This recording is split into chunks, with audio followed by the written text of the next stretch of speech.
मालदीव के chief of defence forces major general Ibrahim ने GHQ में army chief general Asim Munir से मुलाकात की। मुलाकात में बाहमी दिलचस्पी के उमूर, दो तरफा दिफाई ताउन और इलाकाई सिक्योरिटी के मुख्तलिफ ज़ावियों पर तफसीली गुफ्तगू हुई। फरीकैन ने पाकिस्तान और मालदीव के दरमियान मजबूत भाईचारे और दोस्ती पर इत्मीनान का इजहार करते हुए मुख्तलिफ शोबों में ताउन को वुसअत देने के अज़म का आदा किया।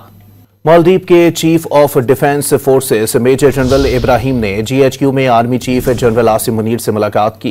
मुलाकात में बाहमी दिलचस्पी के उमूर, दो तरफा दिफाई ताउन और इलाकाई सिक्योरिटी के मुख्तलिफ ज़ावियों पर तफसीली गुफ्तगू हुई।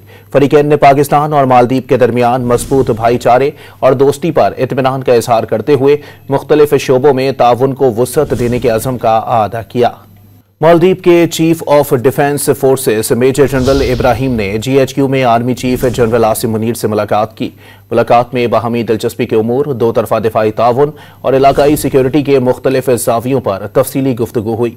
फरीकैन ने पाकिस्तान और मालदीव के दरमियान मजबूत भाईचारे और दोस्ती पर इत्मीनान का इजहार करते हुए मुख्तलिफ शोबों में ताउन को वुसअत देने के अज़म का आदा किया।